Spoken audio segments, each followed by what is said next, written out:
Saudara, muatan teologis dari kitab Roma yang ditulis oleh Rasul Paulus untuk jemaat Roma sudah dibahas dalam konten sebelumnya, yaitu ada beberapa. 1. Injil sebagai kekuatan Allah yang menyelamatkan. Lantas kutuk dan pembenaran oleh Allah. Lantas hidup dalam pengharapan. Dan sekarang kita masuk yang berikutnya, yaitu kesetiaan Allah kepada Israel. Itu juga masalah yang dihadapi oleh jemaat Roma pada saat Rasul Paulus hidup itu. Kita tahu Rasul Paulus bukan pendiri jemaat Roma.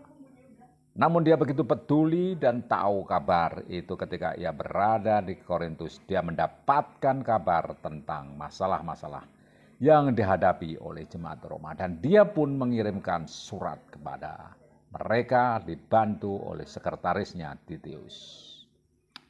Masalah ini adalah masalah kepercayaan kepada Kristus. Banyak yang menganggap bahwa dengan adanya agama baru itu, Allah tidak setia kepada umat pilihannya, Israel.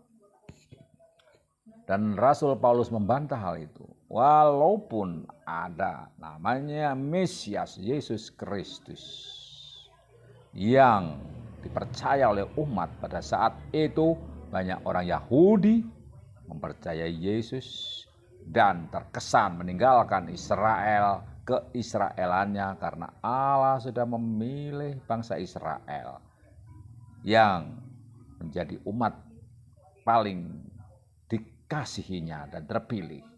Maka dengan memilih Yesus, orang yang percaya itu meninggalkan kesetiaan pada Israel. Demikian juga Allah tidak setia kepada bangsanya yang masih mengharap adanya Mesias. Rasul Paulus menegaskan bahwa Allah tetap setia kepada Israel. Allah itu memang Maha Kuasa dan bebas menentukannya.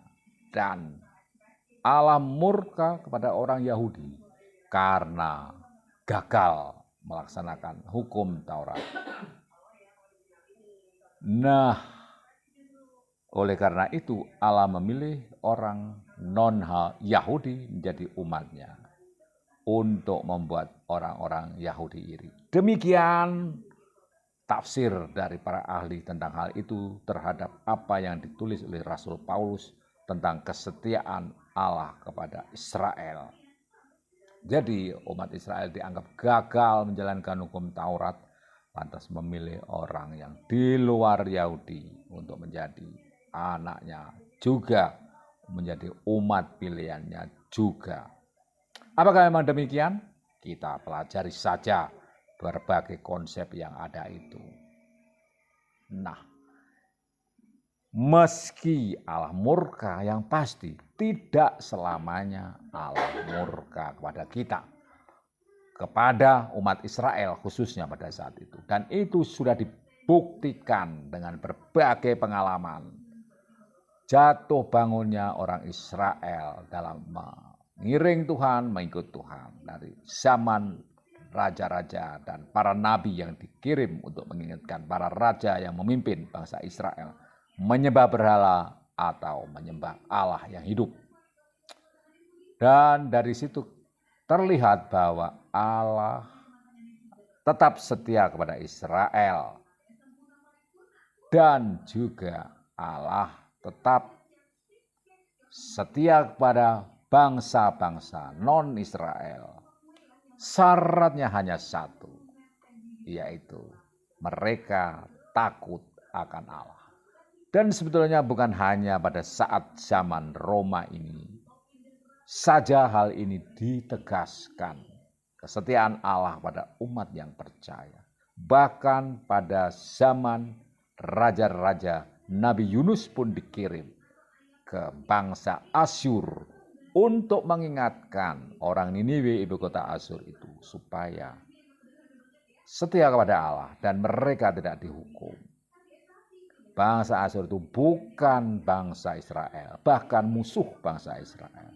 Tetapi Allah mencintai mereka juga. Dan ketika Nabi Yunus menyesal terhadap sikap Allah itu, Allah menegur Nabi Yunus.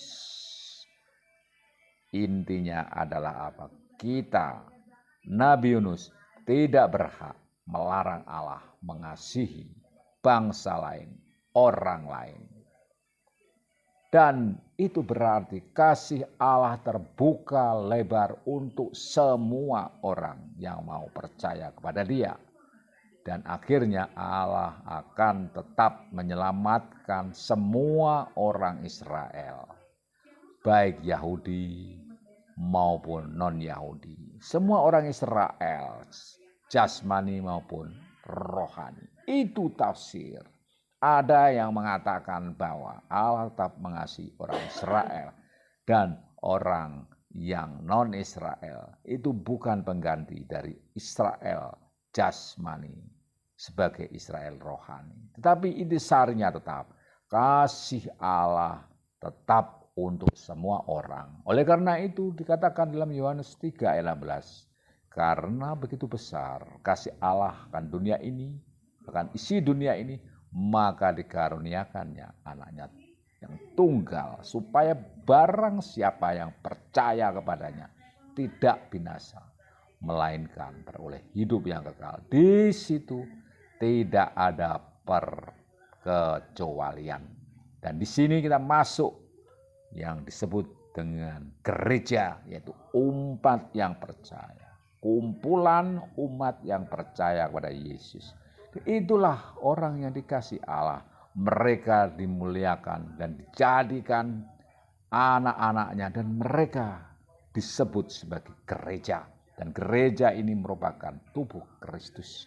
Sekaligus ini merupakan pokok pikiran teologis, muatan teologis dalam kitab Roma berikutnya sesudah beberapa yang sudah saya sampaikan. Dan di sini Rasul Paulus juga menghimbau pada jemaat di Roma untuk mempersembahkan tubuh mereka sebagai persembahan yang hidup, kudus dan berkenan kepada Allah, sebagai wujud terima kasih mereka telah dikasihi, dijadikan anaknya. Allah terlebih dahulu mengasihi mereka, dan mereka mengasihi Allah sebagai wujud terima kasih itu dengan mempersembahkan tubuh sebagai persembahan yang hidup, kudus dan berkenan pada Allah. Dan guna mengingatkan hal itu, perwujudannya ditegaskan oleh Rasul Paulus sebagai manusia yang hidup di dunia jemaat Roma supaya tidak serupa dengan dunia ini. Namun akal budinya harus berubah dengan kemuliaan surgawi. Paulus mengatakan bahwa sebagai gereja, sebuah persekutuan jemaat harus hidup dengan dan di dalam kasih. Golongan yang kuat mengasihi yang lemah menerima yang kuat. Dan kedua, golongan di jemaat Roma itu diingatkan untuk saling menerima, karena pada saat itu terjadi perselisihan di antara mereka sendiri. Dan diingatkan oleh Rasul Paulus, jangan berselisih, tetapi terimalah dan kasihlah satu sama lain, supaya persekutuan jemaat sebagai tubuh Kristus itu utuh dan dapat dipertahankan. Nah, itulah muatan teologis yang begitu kuat dan mendasar di kitab Roma yang ditulis oleh Rasul Paulus kepada jemaat di Roma. Meskipun bukan pendirinya, Rasul Paulus mengasihi mereka sebagai sesama anggota tubuh Kristus yang merupakan gereja yang hidup, yang mesti mempersembahkan tubuh sebagai persembahan yang hidup, kudus, dan berkenan kepada Allah.